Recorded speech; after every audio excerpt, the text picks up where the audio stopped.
What's going on, everybody?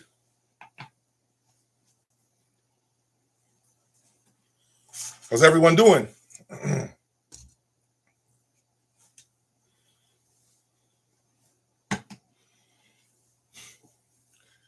How y'all doing? How's everyone doing today? It is Sunday, 10:30 in the morning, and here we are doing this with you all. Today we're going to talk about the MoFi Sourcepoint 10 speakers. I know you guys have a lot to ask, and so I figure because this last video that I put out has been doing absolutely phenomenal, one of my best performing videos by far. As expected, a lot of the audience out there is really into more affordable gear. A lot of the audience out there really loves for me to talk about affordable stuff. I mean, that's the truth, guys. I mean, there's no lying in that. You know, the proof is in the pudding when it comes to the amount of views that this last video has received. By far one of the best performing videos I've had in a long time. But also, you guys can see the video editing that went into play, right? You can see the production value of my review of the Sourcepoint 10 loudspeakers. A lot of transitions, a new introduction to my channel.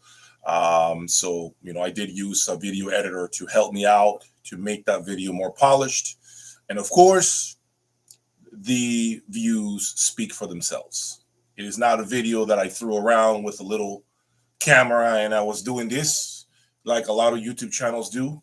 All right. Actually paid a video editor. I actually utilized a Sony camera, 4K video camera, had lighting involved. Still a little more work to be done. Still work in progress, but you guys can see how far I've come as far as production values. So when I do a review about a particular product that I know has a lot of eyes on it, I'm going to make a great effort to make it as polished as possible. I'm not going to make some rough draft of a review, if that makes sense. Okay, so hope you guys have enjoyed my review of the MoFi Sourcepoint 10. If you're asking me, are they here? They are long gone. Okay, we moved away from the Sourcepoint 10 loudspeakers. The intent was never to keep them forever. Okay, my intent was to simply live with them for some time and understand what they do. The only way you get to understand, guys, what a component does is by you actually owning it and living with it. If you are heading out to your dealers and you're listening to X product and you think you know what it does, I can assure you that's not the case. Even at a show, it is not an accurate representation of what the product is capable of doing in your own home, in your own audio room. So understand that when I went to hear that speaker, I was exactly that person, the person that was simply listening from far away, if you will, in a very unknown environment, in a room that I absolutely have no understanding of the room treatment. I was not very, very, very comfortable, if that makes sense. So this is why I brought the speaker here, so that it can coexist with me for some time. And of course, now you guys have seen my take on that speaker. Now, I urge you guys right now to hit that like button, if you don't mind, please, so that we can call on a lot of other people to join this beautiful call on this Sunday morning here. I am doing it earlier than usual because I have a long day with the family, so I don't have the time to do this later. I typically do these live streams later in the afternoons, but today I got family commitments, so I figure whoever's up and awake right now around the world can join me, and those people who cannot make it, I'm sure they'll be able to watch the live stream afterwards. Okay, so I would like for you all to hit that like button, and I can begin to answer some questions that you may have in regards to the MoFi speaker. Okay, I want to make sure we keep this on topic. Okay, That way you guys have an open microphone to ask me anything you may want to know that maybe I did not cover on the review itself. So I'm going to take some questions now.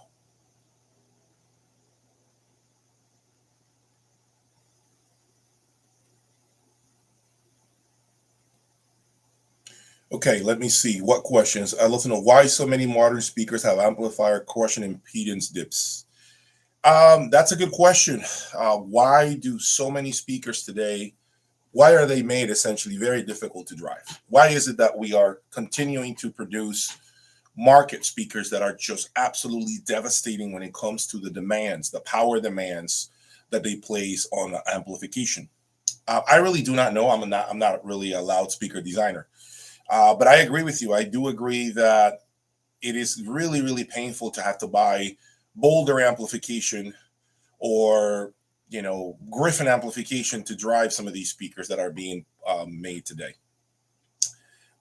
I personally feel like I'm kind of over that. I'm kind of over these difficult speakers to drive, if that makes sense. I'm a little tired of it. I don't want to be investing six figures on speakers, if I'm being honest with you. And I'm going to say it here front and center, guys.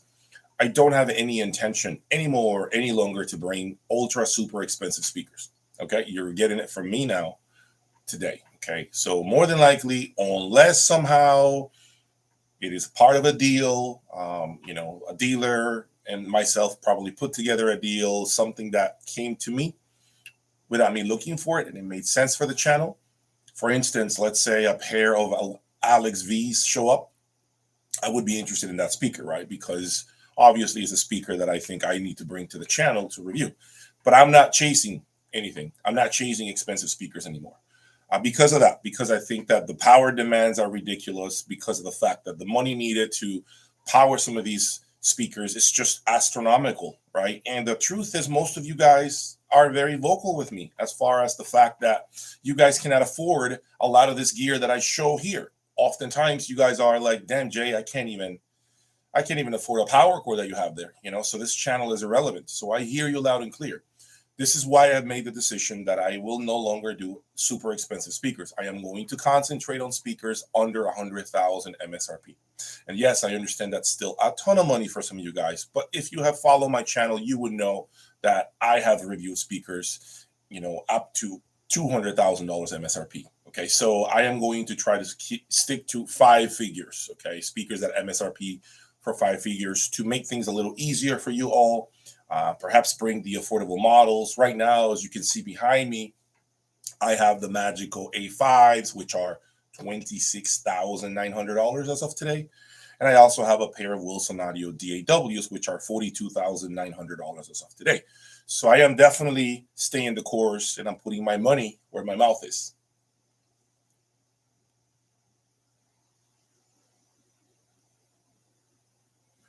I really cannot say how much better are the MoFi speakers in comparison to the Polk Audio $1,000 or $800 speakers. To be honest with you, I did not make that comparison in here, but I do remember those Polk Audio speakers being pretty good. I mean, pretty good speakers, guys. For the money, listen, when I review the MoFi speaker, okay, I kept into perspective the fact that they are $3,600, guys. Okay, I was not gonna get in front of the camera and trash the speaker because I have to be a very, very honest person and I have to really understand that this is a $3,600 speaker. Okay, this is never going to go against the big heavy hitters. I said it on the video. I'll continue to echo that sentiment. Okay, it isn't a speaker that I can judge against the big boys. It isn't, and it's not designed for that. Same thing with Tecton speakers. Tecton speakers are great. But I don't believe they are at the level of the Wilsons and the Magicals and all the R&D that goes into these speaker brands. Okay, I don't believe that. But I don't think they're trying to do that anyway. I think they're trying to create excellent value for those of you who cannot afford the big heavy hitters, the big brands that we know, that we typically, are sitting in front of, right, at shows or dealers. So I want you to keep that in mind, okay, guys. This is why I gave it a pretty good review. I feel I was pretty good with the review. Okay, I believe I did a good job with the review. I was very honest about it. I owned them. I bought them. They're not with me anymore. And so I gave essentially a fair shot at the speaker, considering the price point of $36.99.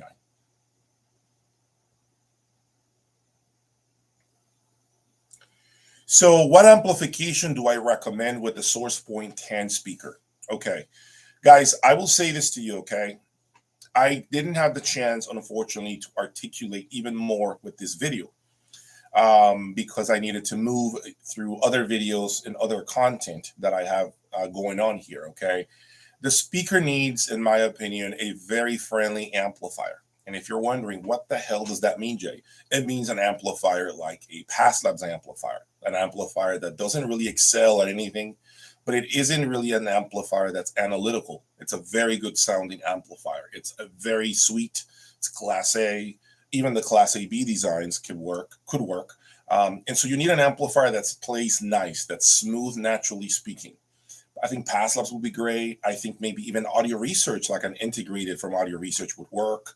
I think Octave Audio out of Germany could actually be a very good tube amplifier or integrated for this particular speaker. So you have to think along the lines of tubes, or maybe even Past Labs, or any solid state that sounds like tubes. I think you really would get excellent results. Which brings me to my next point. Boulder 866. The Boulder 866, I will be doing a review about this integrated, gave me absolutely incredible results. Absolutely phenomenal results with the MoFi. The moment I plugged in that 866, it was literally like an eye-opener as far as system synergy. Okay, as far as what you need to be doing when it comes to system synergy. I really did not even expect the 866 to do what it did with the Sourcepoint 10 speakers. It was absolutely incredible. Great soundstage, clear, a lot of detail. Now that said, please bear in mind that the 866 integrated was connected to my $50,000 Strong Tank. So that has a lot to do with it, a lot to say. Okay, not to mention the $9,000 stand that the integrated was sitting on top of. All of that has to do. Isolation has a lot to do. The cable line, AAI Acoustics. Okay, my cable line. If you don't really know about this cable line, I urge you to look at my videos and look at the description on my videos and refer to those links. If you're interested in buying my cable line, reach out to me. My cable line sounded phenomenal with the Sourcepoint 10. I love what I heard. But the brightness, by the way, that a lot of reviewers are literally calling out is indeed a thing. So you have to be really careful with the proper matching, system matching with this speaker. I would not put any sort of silver cables with this speaker. I would not put any sort of Nordos cables, for instance. I would stay away from any Nordos cables with this speaker. I would love to see more of a copper design as far as speakers. Again, my cable line sounded great. I would say maybe transparent could be good. Maybe Shonyata could be good. Along those lines as far as cables, okay? So that's my recommendation for you all.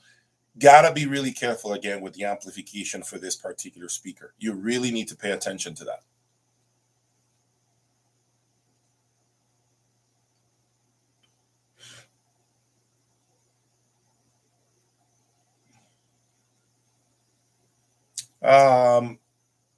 Good morning, everybody. Okay, so people want to know about the turntable. Okay, guys, the turntable, we have a problem with the turntable real quick. I unfortunately ripped the stylus on the turntable. So I was cleaning my turntable and my cleaning cloth caught the stylus and ripped off that needle. So there you go. $9,000 cartridge damaged. I damn near sold my turntable this week because I felt like, you know what? I don't have time for this. But I kind of took a deep breath, contacted some people, figure out plan B, and I am going to put another cartridge. I am not spending that kind of money anymore. I will tell you that. Not going to embark on spending, $9 grand, $8 grand like that on a cartridge. It's not going to do. I did it one time. Unfortunately, I damaged it. And it happens. I've heard from other people who've had turntables who this has happened to. So this is not necessarily uncommon. But now I know that, the turntable is so delicate that it really, really, I was very upset this past week. That's all I'm going to say. So right now the turntable is just no conversation about the turntable for now until I figure out what I'm going to do with the cartridge.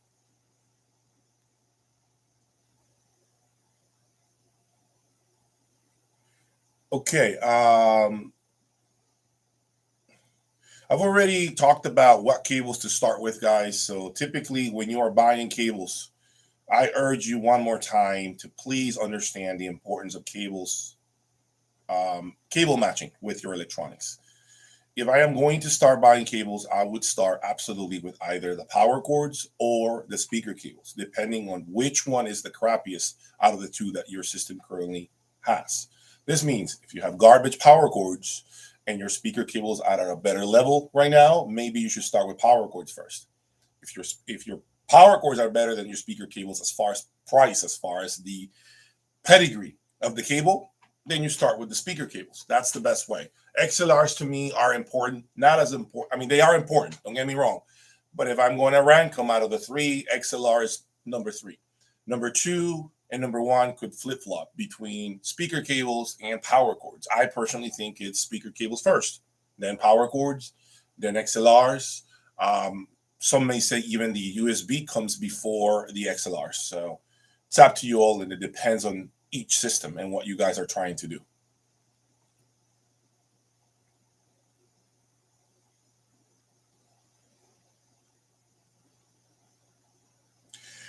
No, actually, just so you know, the my Sonic Lab said that they wanted to give me like $1,500 trading value because it was damaged. So yeah, that's not gonna work for me. No, I am not going to pay another $7,000 to trading my damaged card. And no, it's just not going to happen, guys. I'm not going to do that. I'm not going to spend $7,000 on a. They're going to give me $1,500 trading value on a card that probably has 50 hours of use. Which, yes, I understand I damaged, but come on, guys. The needle is not worth $7,000 to fix. Come on now. This is ridiculous, right? So the Japanese out there, Japanese manufacturer said, yeah, we can give you another cartridge for $7,500. Think about that. If I send them back my cartridge, I have to pay $7,500 for another cartridge. $7,500. Really? I am not paying $7,500 for another cartridge. I am not doing that. Because you know what, guys? To keep it real, when I sell this turntable and that day will come, you all are not paying me extra money for that second cartridge that I paid $7,500 for. So what I'm going to do is either get this one repaired somehow or buy an affordable cartridge. That's it. Buy another cartridge that's far less money. Or 3, sell the turntable and be done with it. Sell the turntable completely with all the vinyl that I have and sell it to somebody. I haven't decided what I'm going to do. I'm still thinking about it, but I'm not going to be dropping that kind of money every time. Like, it's ridiculous, guys. Don't get me wrong. I'm not knocking the sound when it comes to vinyl. But I mean, $7,000 every hit. That is serious money, man. I mean, it is serious money. I mean, I think I can actually burn my Boulder 3050s right now, send them to the factory, and it won't cost me $7,000 to fix it. I mean, that is how ridiculous it is with vinyl. It is ridiculous, guys. I could never do that. I don't know how some of you guys are hardcore and you can damage, by the way, because I know I'm not the only one who's damaged as stylus. I know it's happened to some of you all. And then you're gonna have to buy another one for the same amount of money, and there's no like plan B as far as like if you have damage, it cannot even be repaired. That's ridiculous, guys. I'm sorry. That's no way. I could never embark on that. Okay, hit that like button, folks, please, so we can call on more people to join us this morning. Okay, I want to have a nice crowd in here today, so I appreciate if you guys hit that like button, please. Thank you.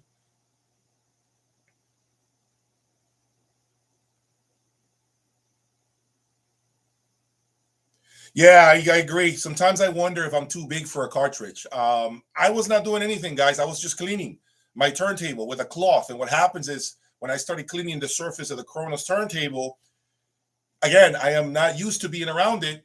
I put the cloth and then the cloth caught on the stylus and it ripped it. was like, oh man. I understand that I'm not necessarily the most delicate person. Okay, for me, it's very difficult to be delicate, even with my wife and daughter. So, but I try to.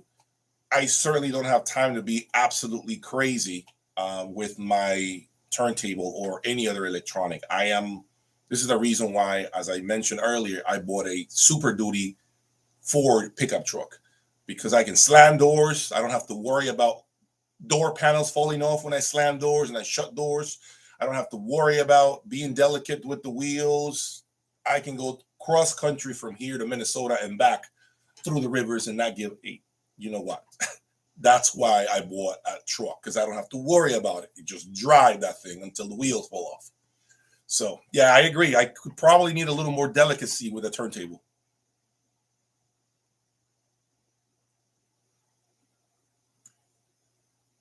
My S7s are now with a client of mine. He is a ultra hi-fi member. If you guys have not subscribed to my channel, to my website, again, I urge you to become a member. There is a lot of content that I will never put here on YouTube. So I urge you to please consider the membership, okay? Especially if you're an ultra hi-fi member. If you're an ultra hi-fi member, in case you do not know, I have a beautiful community right now on WhatsApp. I have a WhatsApp group chat right now happening. And I have an amazing amount of people right now there that we literally talk audio every day, 24/7. I send them updates every single day about what happens behind closed doors. I already gave him my impressions of the Boulder 866 integrated. I did a comparison between the 866 integrated and my 3000 series Boulder electronics. You'd be shocked if you knew what I found out. My comparison of a $15,000 integrated against over $400,000 worth of electronics. You guys would be absolutely shocked if you knew what I found out when I compared these two over the last 3-4 days. Okay, so if you are part of the ultra hi-fi member group, you would know, because I am sending videos from inside the room constantly through WhatsApp. That's why I'm saying, if you want more content that I will probably just fail to talk, or maybe you have a question, or maybe you want me to give you more updates that I'm not putting on YouTube, if you become an ultra hi-fi member, you would know anything you want. You literally have an open door to me, daily, real-time conversations with me. No, guys, no. These speakers, which ones are you talking about? Which speakers are as good as the S7s? No, the S7s are not here, and the MoFi speakers are nowhere near on S7, guys. I mean, that's not even. I mean, unless you're referring to the A5s, no, the A5s are not at the level of the S7 either, folks. That's not the speaker for. It's not even in the same conversation, the A5 Magical and the S7. This is absolutely different price points. It's just not even close. Okay, not even close. They do have the same DNA, very clear, very transparent, lots of detail, lots of resolution, but the impact, the drive, the bass of the S7 is just absolutely next level. It's the best full range speaker I have had in the room. It's given me the best bass I've had.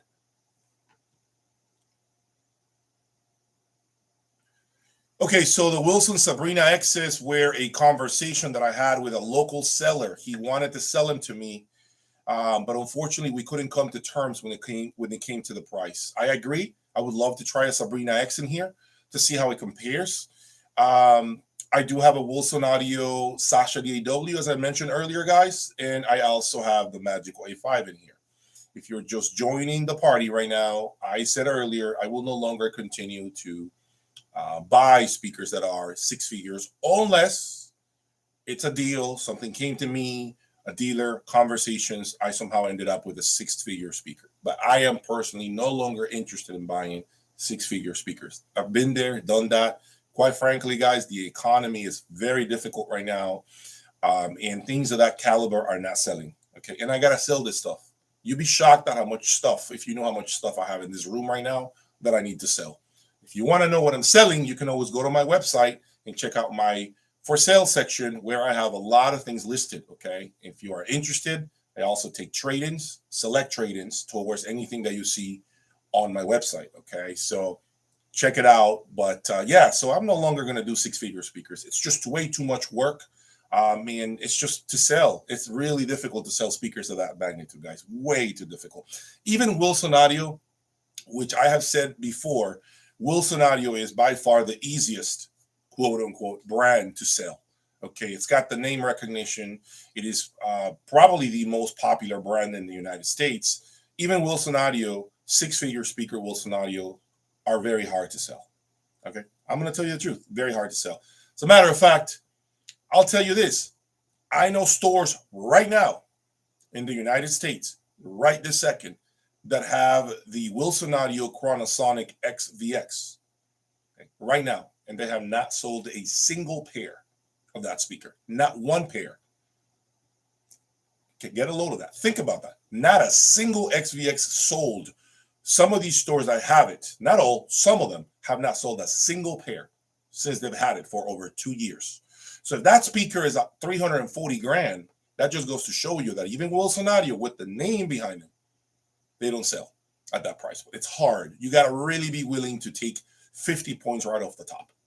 So that's why I'm like, you know what? I'm not a business like that. I don't have a store wide open for people to come in and out of. I just feel like, what am I doing buying speakers that are six figures? And right now, guys, it's very difficult to sell anything in the audio world. Secondhand, it's very hard right now.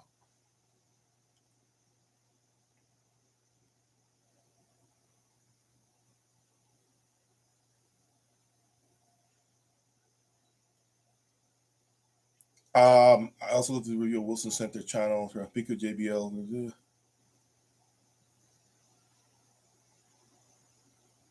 How do I make so much money? I work, guys. I have a 9 to 5. I work. I do my content on the weekends. I shoot all my content Saturday, Sunday. I start Friday night through Sunday shooting content. And this is the content that gets released throughout the week. Okay, so if you must know, all my videos get done late in the evening and through the weekend. Okay, and that's what gets released throughout the week. Okay, but I work. I work a regular job like everybody else, you know, and I have to. Audio does not make me enough money for me to do this full time and forget about my 9 to 5. Okay, I don't make enough money. If you want my honesty, I don't. So I have to have a 9 to 5. Believe me, if I was making money hand over fist, I would not have a 9 to 5. I would just quit and be doing this 24/7. But it's not the case, guys. It's very difficult right now with audio. Very hard. Hey, hi from Canada. How are you? One thing I wanted to say, guys, is I had a dealer give me feedback on actually several dealers give me feedback on the Boulder 866 integrated, and it was not great, the feedback that I got. So I came up on the opportunity to buy an 866. And this is how I ended up pulling it out and connecting it with the Sourcepoint 10. And I was very shocked at the sound of that thing. So far, all I can tell you, my preliminary quick review is the 866 for me. For me, if you have the right power cord and you have the right power, right unit, in this case, I was using a strum tank, you are going to be absolutely shocked at the results that you can get with a Boulder 866 integrated. It made me feel like this, and I'm going to say it here. If tomorrow I had to call it a day, quit, and I needed to keep a system, the 866 would be my piece to go to with the built-in DAC. Hands down. Hands down. All it needs is a power cord and an Ethernet cable, and you're done. Done. I'm telling you, it is that great.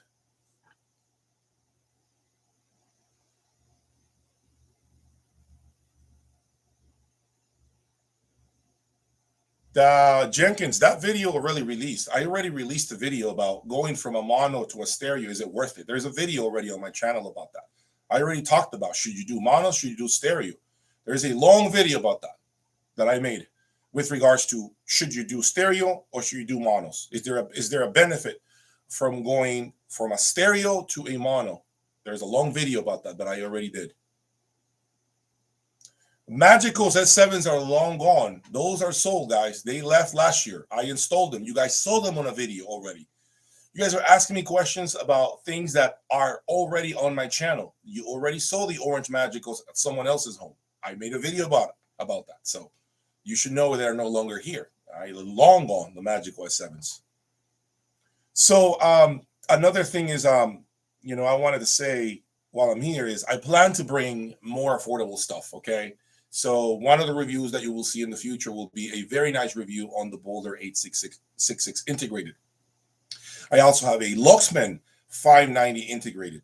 That Luxman is about $9,000, I think, $9,500. Maybe I do a shootout between those two integrated, okay? So you're going to see affordable stuff in the future, okay? You will see that. But as I have been saying it throughout the last videos, you have to let me know that's what you want. And the only way you can do that is by subscribing. No other way you guys can do it. You can't email me because I'm not going to read every email. So you can't call me. So the only way I would know if you really want me to keep pursuing affordable hi-fi occasionally, for instance, a shootout, a comparison of the Luxman integrated, the 509 against the 866 Boulder, the only way I would make that happen is liking videos and subscribing. There's no other way you guys can let me know that. Right now, I know you guys are really excited for me to do that because this last video has been absolutely phenomenal for my channel and the growth of my channel. So yes, I will continue, okay? But you guys have to drive that. You have the power to drive the channel into that direction occasionally. Now, of course, I will still bring the big boys occasionally. I still will talk about perhaps the Griffin Apex at some point. I plan to have that hopefully next month, okay? I keep having conversations with the dealer about it, and we haven't been able to land on a date and time in which I can go and pick up this big amplifier. So yes, you're still going to see the extreme, but I want to kind of mix things up a little, okay? These shootouts are very difficult, by the way, okay? If you want to know, there's a lot of work associated with these shootouts. It's not easy to do shootouts. It's very difficult. It's very difficult. It takes days. It's not done in a day. It takes sometimes up to a week because I need to leave the component playing music for 2-3 days in a row and then shoot content after everything has been playing and settled in. Then remove those components, put the new component that I'm comparing and run those for about 3-4 days and then shoot the next video and then bring that into one single video and give it to you guys. So that's the proper way of doing comparisons. This whole thing of plugging and unplugging and doing things on the fly, to me, it is not the right way to do real comparisons, guys. It's not the right way. For instance, right now, I have the Boulder 866 behind me completely unplugged. And I've had my 3050 monos playing the music all night long. If I were to compare these two right now, which I have done, okay, it's not a fair comparison for the integrated. I need to make sure the integrated has been playing music as well for at least a day or two, straight through, before I know what that integrated can do. Because yes, guys, there is a settling period. That is a fact. I'm not talking 30 days. I'm not talking 2.5 weeks. But I do believe at least a couple of days of playing music straight through, okay, does change the sound of these components, of any component, in my opinion, okay? Now, if you cannot hear a difference, and I'm going to address you guys, here's my recommendation, okay? I'm going to give you a recommendation, okay? You guys need to hear this.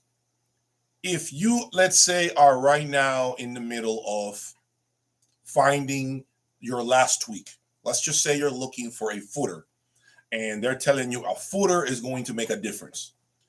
And all you do is put it under the component, right? And you say, I hear nothing. Okay, fine. What I advise against is making changes when your system is relatively new to your ears. So what I mean by that is if you just got that next set of speakers, brand new set of speakers, right? And you're in the honeymoon phase with that speaker, do not add other things and expect that you're going to hear a difference with whatever else you just added to the mix, because you need your brain and your ears to get accustomed to the new sound through those new speakers. Once you have lived with those speakers and you're clear as to what they do sonically speaking, then you can begin to add tweaks. Because then you'll be able to understand whether that tweak did something or didn't do something. But if you just got a brand new amp, preamp, speaker, and then you go to your store and buy footers and you say, I don't hear a difference, remember, your brain is still trying to understand what changed with the sound after you swapped out speakers, amps, and preamps. So chances are very high that you're not going to find a difference by adding a tweak, by lifting the cables off the floor, by even adding a fuse. Chances are you're not going to hear a difference because you're still not used to your sound. You're still going through the wow phase with your system. Okay, so I strongly advise against making those last minute things, those changes, those tweaks to systems that are brand new to you. If you just made big changes, the macro components have just recently changed in your system, okay? Don't go out there buying tweaks. Worry about the macros first. Your amp, your preamp, your DAC, your speakers, your room. Those are the things that should be front and center, right, for you guys, first and foremost.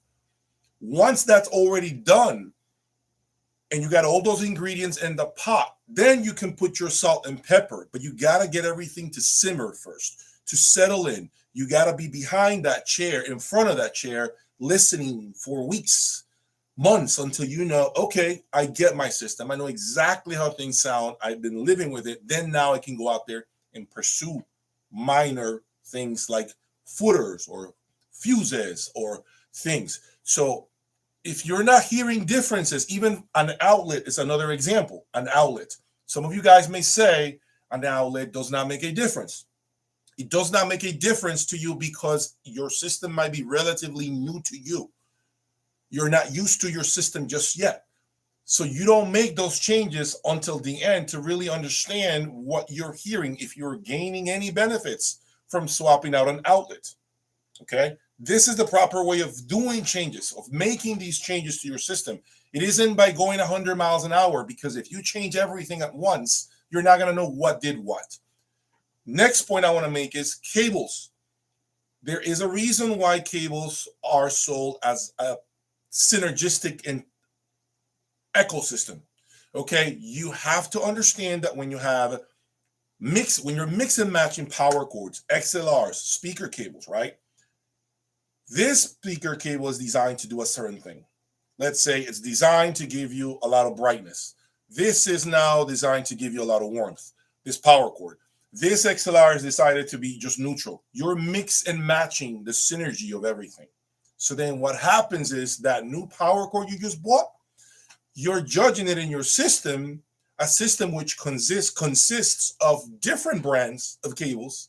So you think you know what this power cord does, when in reality you don't know what it does, because now you're interacting with the rest of your cables that might be from different brand names.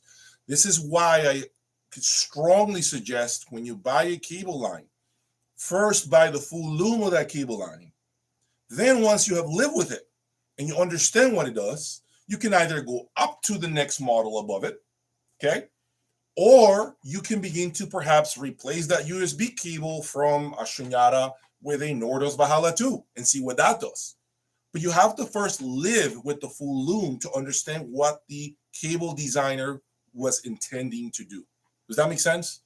So that's my advice to you guys. I have been a victim of going 100 miles an hour.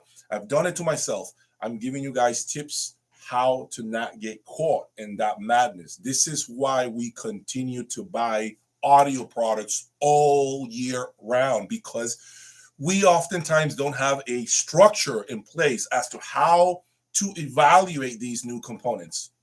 We get confused oftentimes, and then you really do not know if this thing made a better, actually a positive improvement over the one that you own. This is why that happens, because you haven't first and foremost lived long enough with this one, but you are already putting this one in place. So you're going to keep burning cash. You're going to keep burning your money. Okay, remember that. We are guilty of doing this to ourselves. And last but not least, as long as you're reading magazines, reading forums, watching YouTube channels, including mine and everybody else's, you will never stop buying audio gear. I'm telling you straight up, you will never stop burning money, because you're staying in the industry. And as long as you keep reading and looking at forums and continuing to do this on your phone, you're never going to finish your journey. Never. You want to be done with this journey? You unsubscribe from my channel. I'm doing it to myself. You unsubscribe from other channels. You delete your profile from any websites or any forums that you visit, and you close the door and enjoy your system. That is the only way to truly stop doing this madness and stop yourself from spending more money if you want me to give you real truth and honesty.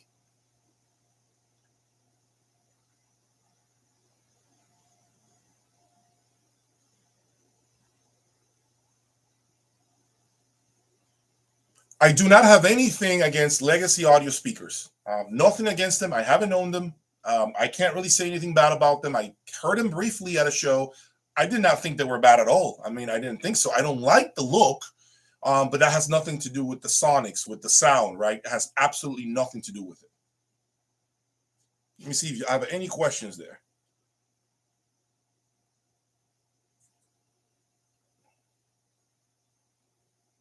Guys, can we hit that like button, folks, when you have a moment, please? I really appreciate if you guys can hit that like button so we can call on more people and make this a productive live stream session, okay? Really appreciate that, guys. Thank you. Macintosh. Macintosh is a brand that I have been trying to buy over the last week or so, by the way. I am interested in bringing a Mac amplifier. I will tell you that. So I would say in 2023, you are probably going to see a Macintosh product. Probably going to see their best amplifier right now in production. So I think Macintosh is set to make an appearance here on my channel. No doubt. 2023, I will buy the best amplifier they make today. Cost no object amplifier. Whatever that amplifier is, I will buy it. This year, bring it in here and give it a fair shot. So it's been a minute since I reviewed Macintosh. So I think if I buy their best amp, best preamplifier, and I dress it with my cables and my source, I now want to be 100% objective and give everybody, you know, an honest opinion about what they're doing today. It's been a minute since I've done Macintosh. So I think 2023, I see myself here with some Macintosh amplifiers and preamplifiers for sure.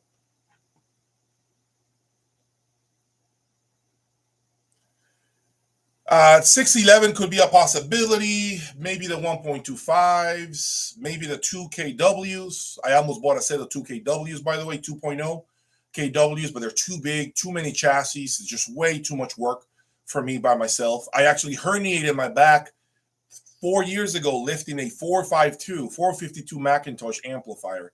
I remember I was in pain for like weeks, months, because it's very sharp around the edges, so I didn't have any grip.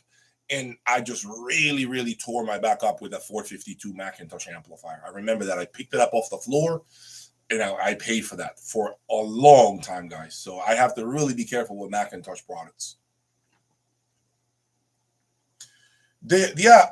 So let me see. What else? So, okay. So as far as the digital side of things, okay, I also want to do a couple of DACs this year, guys. I do want to try a Boulder DAC. I actually spoke to Boulder, if you must know, and Boulder is going to send me their 812 headphone preamplifier, which has a built-in DAC. And I'm going to use that as a DAC into my 3000 series Boulder electronics. It's just about the synergistic effect. I want to see what Boulder does from a DAC perspective. I want to see what they build, because all I know is their analog stuff, right? Their amplifiers and preamplifiers. I do not know Boulder digital components. And so I'm very curious to know what Boulder does in terms of DACs. So yeah, they are going to send me a 812 DAC, not DAC, headphone preamplifier / DAC. You can use it as a standalone DAC.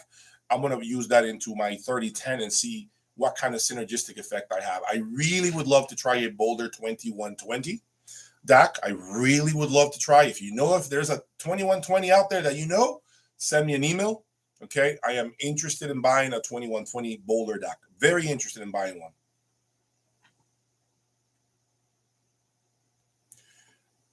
Well, if you're looking to trade your MC901s, I have a Boulder 2160 for sale. If you're interested, it's on my website. I take trades. So if you guys are interested in buying any of my components, visit my website. I take trades. Okay, saying it, telling you all out there. Okay, if you're interested. I already spoke about my turntable. I already told everybody that I broke the stylus on my turntable. So my turntable right now is down. I don't know. The Mac 901s are very pretty looking amplifiers, guys. I love the way the 901 Macintosh amplifiers look. I mean, they are phenomenal looking, but they run really hot. And I would love to own a pair of 901s. I'm not gonna lie. I really would love to own a pair of 901s and put them through the paces here and see what they can do against Boulder and other brands. Okay, so yeah.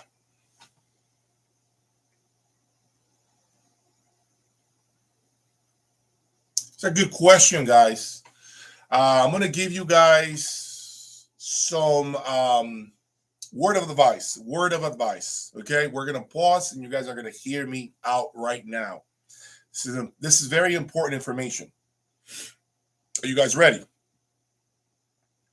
Okay.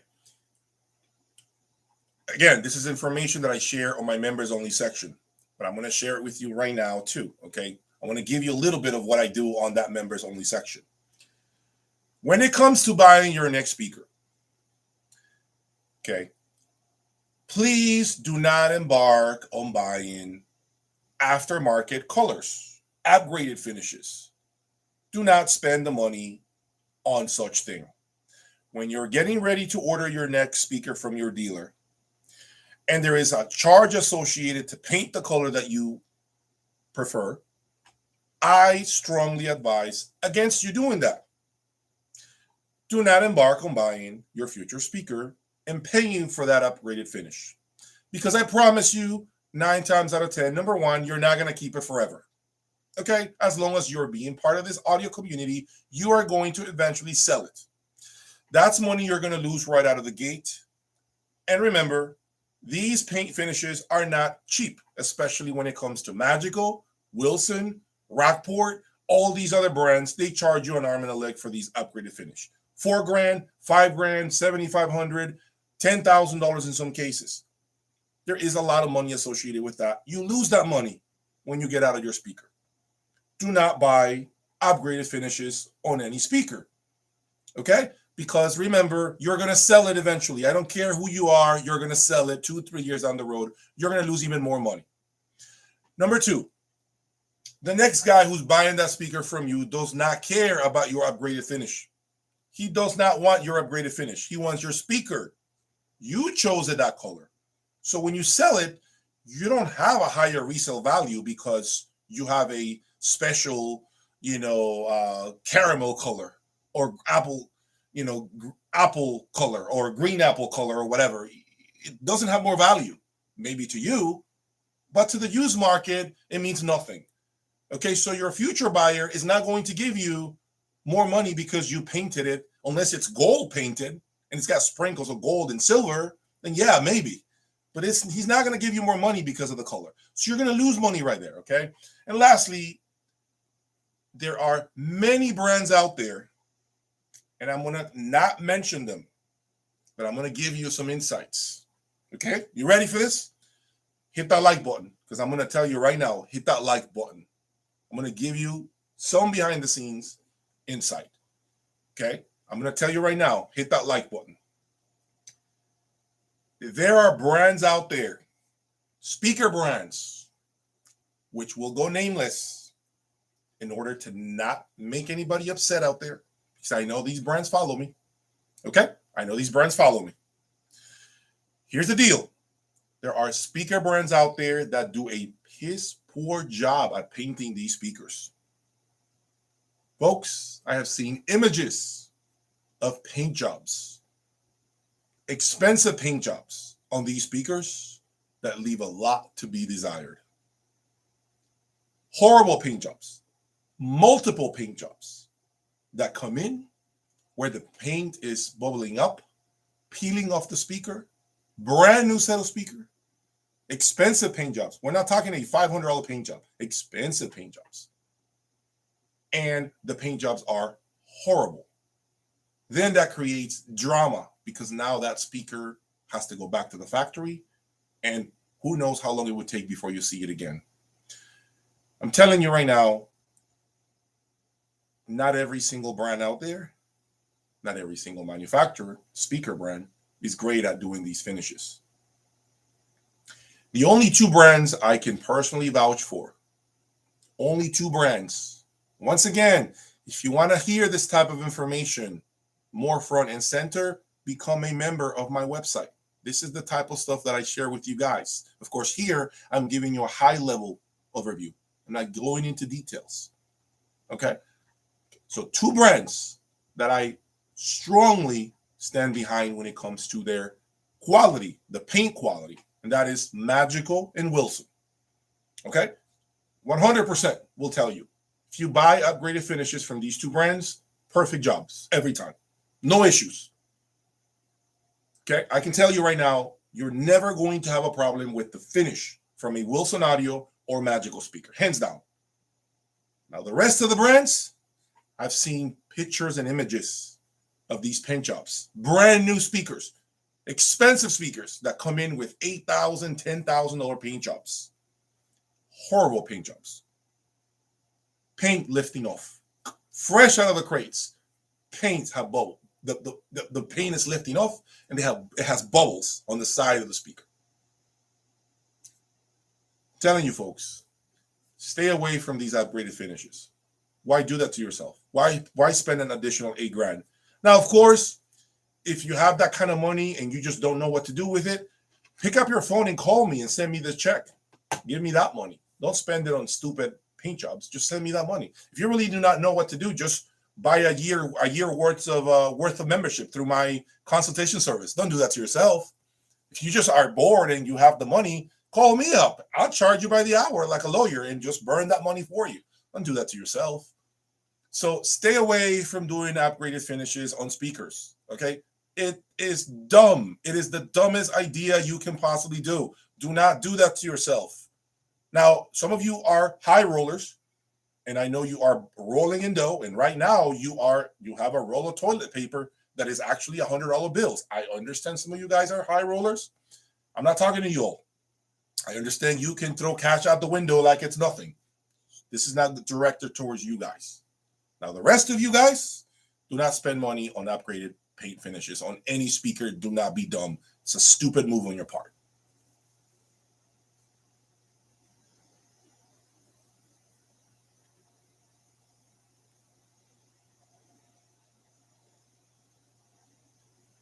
Can you guys hear me?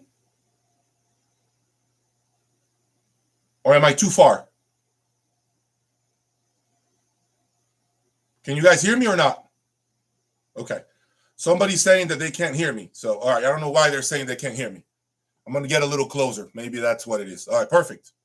Okay, somebody is saying out there the audio quality in this chat is bad. So I don't know why they're saying that. I thought it sounded bad.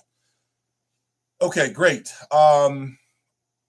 So there are, I don't know, people are saying maybe you need to turn your volume higher. I don't know. All right, let me move the camera a little closer. Hold on.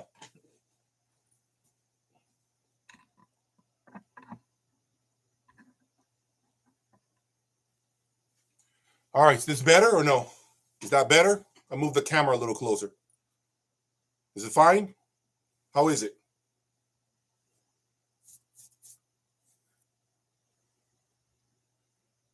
All right, cool. Then I don't know who's saying that they can't hear me. So perfect. Okay, guys, let's carry on. So so let's see. Hello, everybody. Okay, so what do you guys want to know? Awesome, folks. Okay, what do you guys want to know? What else do you guys want to know? Ask me questions. You can ask me about the MoFi speakers. You can ask me about Boulder integrated. I have a lot of affordable stuff coming in. As I mentioned to you guys, a lot of affordable stuff will be hitting my channel soon. So keep that in mind. But I will circle back to the ultra high end, okay? The Apex from Griffin will be here. So that will be shown. Y'all will be shown on my channel, okay? Just bear with me, okay? Audience, I have audience cables. My thoughts on audience cables in general are on my website, are actually on the member section of my website, jayaudiolab.com, okay? Check out my website, become a member. I have my opinion on audience cables there.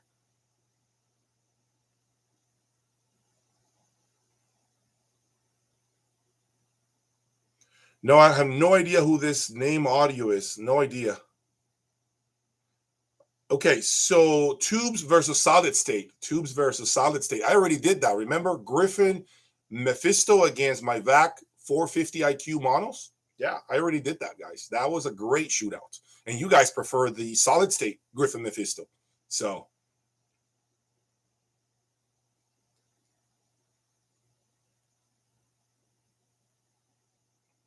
the biggest audible differences between high-end hi-fi and ultra high-end hi-fi is the price point, number one. That's number one. Number two, the law of diminishing returns. So that's another big difference. And number three, the ultra hi-fi, guys, is amazing. But I will tell you something, okay? You guys know I've been living with some crazy, crazy expensive stuff. And now I am playing with Magical A5s, Wilson Audio Sashas, Boulder integrated, Luxman integrated. You know, I got to tell you something. I am enjoying the affordable stuff. Affordable stuff. Still expensive, but affordable, relatively speaking, right? When you compare it to some of the expensive things I've had here. I am enjoying it. So, you know, there's nothing wrong with staying with components that are around the $20,000, $30,000 price point. Nothing wrong with that. $10,000 price point. You know, you just have to know how to assemble the system, okay? That's the biggest thing. Learn how to assemble and create synergy. That's key.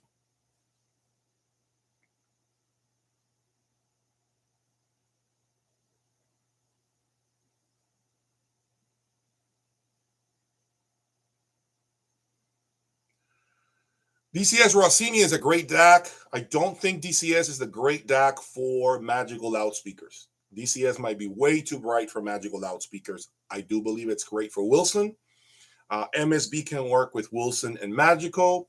However, I think the MSB is just better for magical speakers, in my opinion. I think DCS might have the upper hand with Wilson Audio. Name loudspeaker, name electronics, great. It's a great, great product. Great. I just haven't had the pleasure of owning it because it is like an ecosystem. Like everything has to be named. The cables need to be named. It's kind of like this other brand. It's escaping my mind. There's a brand that's the same way. I just don't want to deal with brands that have to do with that. Like I need to buy their amps and preamps and cables and only their own line. I just don't have time for that.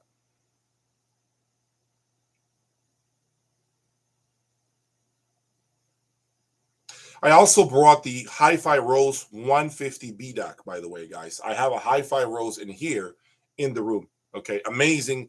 I think it's going to be an amazing component, and I will be talking about the Hi-Fi Rose in the future, okay, because it is a brand that made a lot of noise, and I think I need to definitely review it and give everyone my opinion on this DAC. Okay, it's a $5,000 streamer slash DAC, so I will be reviewing the Hi-Fi Rose for sure.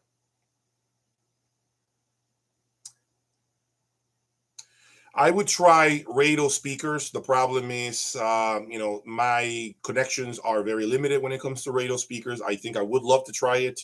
I don't know if I want to be financially invested completely in it, but I think it would be an interesting speaker to try. I love ribbon tweeters. Ribbon tweeters are amazing. I love ribbon tweeters.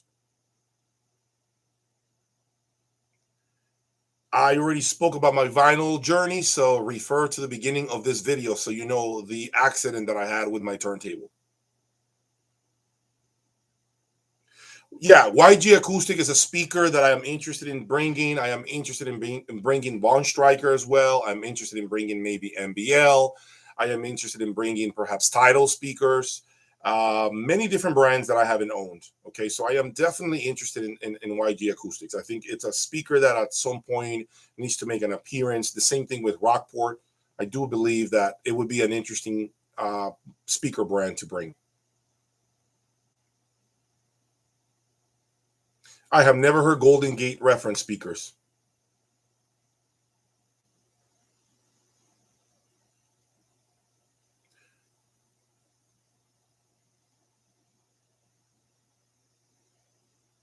So what do you guys? Okay, so it is not 6,000.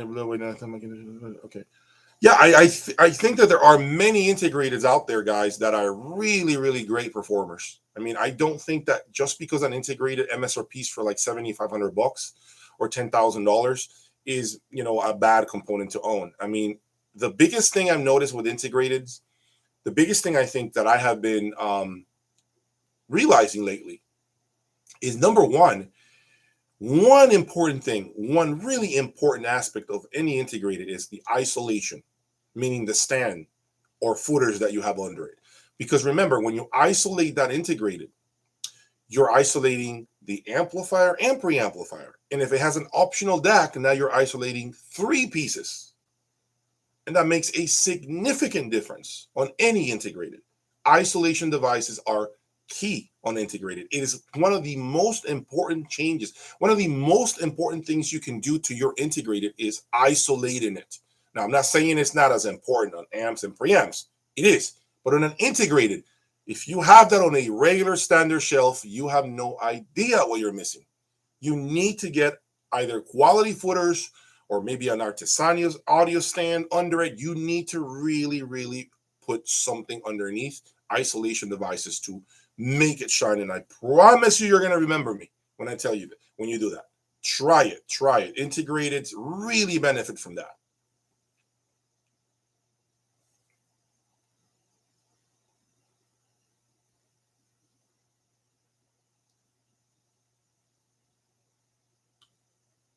Amplifier per listen, I haven't really had per listen, guys. I mean, to be honest with you, I will look at what they use at their, you know, different shows that they have attended to, look at what they used in their rooms, and then go with whatever electronics they had. I don't have any idea what per listen.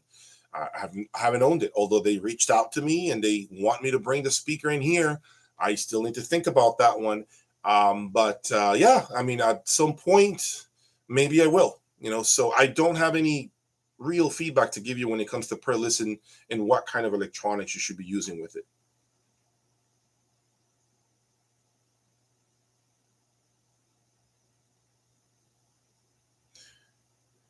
What is, let me see. So what do you guys, let me see. Makes a sonic difference too. No, listen, Macintosh is, listen, I've said it. Macintosh is a very iconic American brand. As a matter of fact, it's funny that you guys are talking about Macintosh in the chat. I was going to buy the Macintosh MX180 processor, home theater processor, because I remember owning the former 160, MX160, and it was phenomenal. So, you know, I just bought a laser projector recently, a Sony projector, and I figure, you know what, let me just get the processor, the Macintosh processor. I love their processors. Home theater processors are phenomenal. They are an iconic brand. Nobody can take that away from Macintosh, okay? Nobody can take that away from them. They sell really well on the used market. Everyone wants Macintosh on the used market. You can sell stuff that has been out of production for a very long time, and people just love Mac, okay? A lot of brands wish they had the traction that Macintosh has when it comes to sales. That's the reality.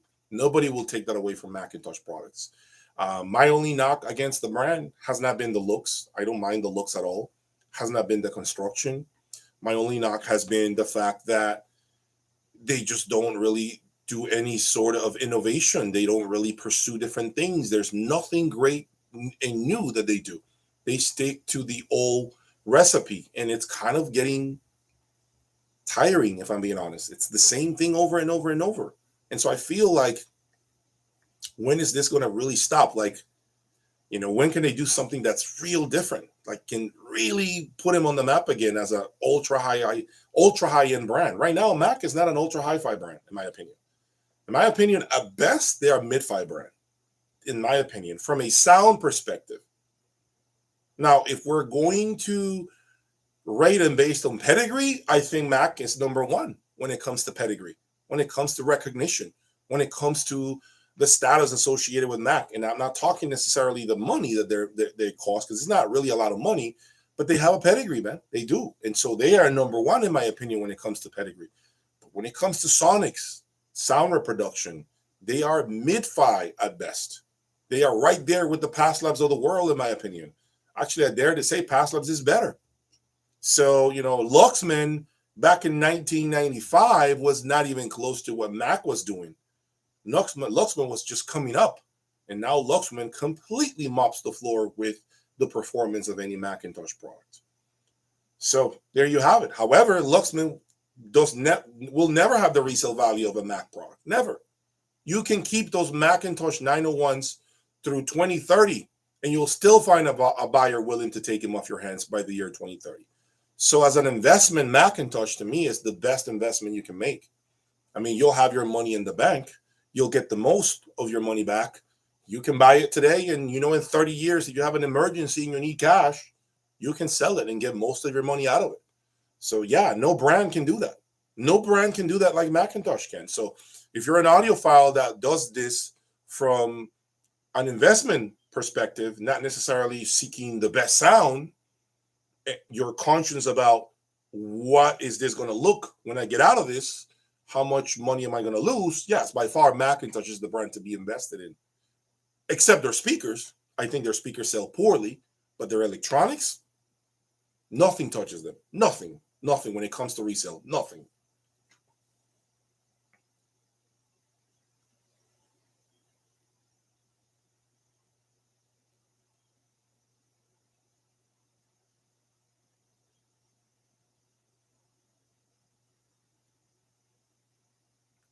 I do recommend the MoFi speaker at the price point that they are. I recommend the MoFi speaker, absolutely recommend it at $36.99. For the money, it's a great speaker. However, you got to be careful with the system, the rest of your system. You cannot put bright electronics on that speaker. And I dare to say that the cables are just as important with that speaker. All right. So I do say that for $36.99, folks, I don't even know many speakers that retail for that kind of money.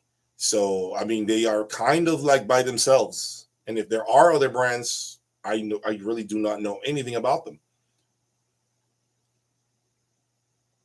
Now, when I said they're made in China, why is that a con? Some of you guys kind of bash me for saying, why is that a con that they're made in China? This channel is full of crap. This channel is doing this. This channel is doing that. As you know, OCD Mikey has been very critical about anything made in China. Okay, but he has his own reasons, and I keep mine, on a different page. I respect his opinion 100%. Mike and I have absolutely different journeys, although we have one thing in common, which is audio, but our journeys are very different. Now, he has his own opinion about Chinese products. Completely respect what he thinks. Now, my take comes when it comes to the MoFi speakers being built in China, it comes from a different place. Mine comes from the construction part of it. I do believe that for the most part, anything that's made in China always has this stigma of poor reliability, poor construction, things falling apart after a certain period of time. And so my fear comes from the reliability of the product. How well put together is it? It will never be as great as the quality control that you have in Japan, like Luxman. It'll never have that level of quality control. Japanese people in general are OCD when it comes to building products. They are so dedicated. They lose sleep when something isn't fitting properly, when something is not done properly. These guys have anxiety when something doesn't come out right. That's how passionate they are about anything they build. And so I don't know if that can be said about Chinese products. Any time in the past I've seen something made in China, I always wonder, how reliable is this going to be? In the beginning, it's fine, but how reliable is it going to be? So that's kind of where the con came with regards to the MoFi speakers. It was more along the lines of, hey, is this going to be reliable? Are the binding posts are they going to begin to rust? Am I going to have issues with a crossover over time? Is it going to have a problem that may not be apparent right now in the early stages of the product? That's why I gave it a con, okay, made in China. However, yes, I understand that maybe that product could have been built here in the United States, but I don't know if it would have been $36.99. Maybe it would have been $5,000, $6,000. Who knows? I mean, minimum wage in the United States, it is a lot of money, guys. I believe it's like $11 an hour right now. The minimum, where it's at in some states. In New York, it's like $16. So it's very expensive, right, to build in the United States, which is why Boulder is a lot of money, which is why Dante Agostino is a lot of money, which is why a lot of these brands tend to be a lot of money, okay, because it is not cheap to build product in the United States, in the U.S. It's not. So it was never meant to be a harmful con as far as me saying that the MoFi speaker is made in China. It came more from my fear of reliability with the product, not because of whatever factory situation and whatever their thing is when it comes to child labor. I have nothing to say about that.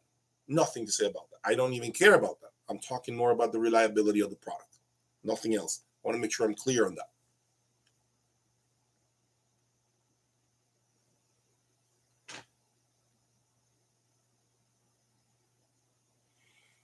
Some of you guys are recommending brands that I have never heard of.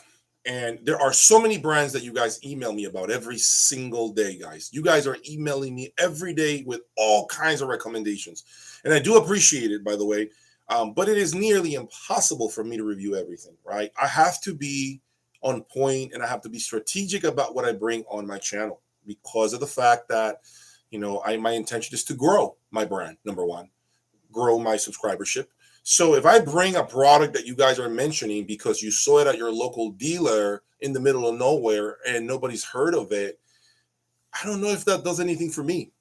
I really don't know the value in that. Those videos with obscure brands that nobody's heard of, videos don't do well, guys. They don't add any value to my brand. And I don't make the rules. You guys choose not to watch it. So oftentimes when you recommend something to me, if I don't see much press about it, if I don't see much noise about it, if I don't even know of any dealers owning it or heard of it, folks, I don't bring that type of stuff on the channel because you guys don't watch it. So the one person that's emailing me about this product that wants my opinion on it might be a very small group of people.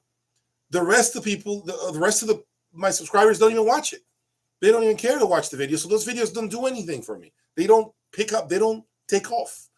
So I can't spend a lot of time on things that people don't want to watch, don't care to listen for.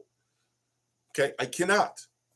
Okay, I want to bring more products that has not been shown, but I can't do obscure things on my channel that nobody will hit a like for or subscribe for. Because at the end of the day, it is a channel, and the intent of the channel is to review products, but also products that make sense, that really make sense for what I'm trying to do, that can catch your attention. Okay?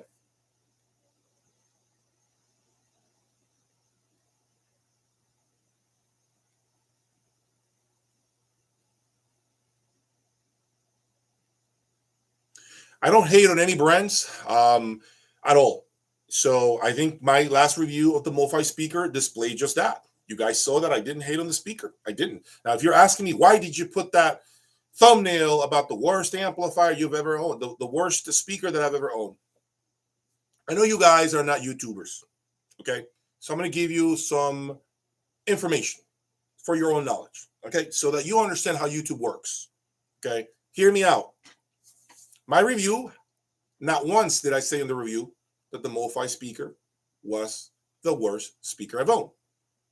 Not once. But the title had that associated with it, right? Is it the worst speaker I've ever owned? Folks, that is done to attract people to click on the video. That is done to create traction. This is no different than the rest of the YouTube channels do. It's the same. So if you ever decide to have a YouTube channel, titles such as the worst, the best, the cheapest, those things attract, they trigger the algorithm, the YouTube algorithm, to promote the video and help you grow. I know you're not YouTubers, but I'm teaching you how this works. Okay? So whenever you click on car reviews and it has a very, very crazy title, it's done to attract viewers. Now, there's a difference between that and clickbait. Clickbait is when it has nothing to do with what the title says. Mine does have to do with the title, which is my review of the speaker. So that's an answer going forward, not just from me, but towards any other YouTuber that you follow. Okay, that is a standard practice when you're trying to grow your channel, okay? But there's a difference between clickbait, which is they are saying something that has nothing to do with the title, and perhaps making a statement as a question mark where you're going to get the answer as to whether this is the worst speaker I've ever owned or not based on my review. You get the answer that that's indeed not the case.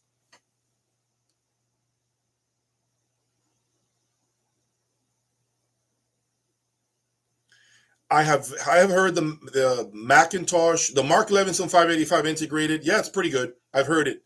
Now, Mark Levinson is not what it used to be, though. It isn't.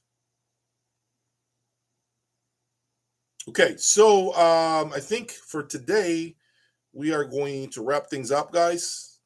It was a quick chat, give you more context as far as where the channel is going. I appreciate all that support that you guys give me every day, every time. I really love the fact that you guys are hearing me out. You're clicking the like button on the videos. You're subscribing. This just lets me know you want me to carry on.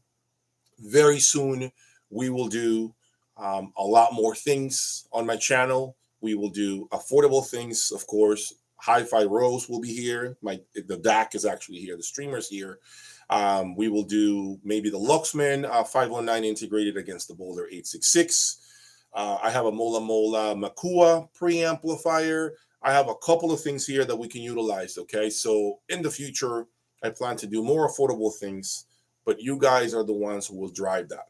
You guys, by subscribing. That's the only way you let me know. Once again, check out my website, jayaudiolab.com. Look at the membership section. There is a lot more content there for you all. Okay, I really appreciate your time, your effort. I appreciate you all being here with me. I could not do any of this, and I hope to see you guys at the Florida Audio Expo next month. I will be there. There will be a room that will be for YouTubers. I have essentially booked a room where you guys will be able to come in, greet me, talk to me, ask me questions about audio. I will be there, okay? I will announce the date and the times where you guys can talk to me in person if you want to meet me and ask me questions related to your system, okay? So I have separated time to dedicate to you all, okay? Remember, this is me giving back to you guys for the support and for being behind me, okay? Really appreciate this, and we will continue to do this better and stronger in 2023, guys. Thank you, and have an amazing rest of your weekend or Monday morning, depending on which part of the world you are in. Peace.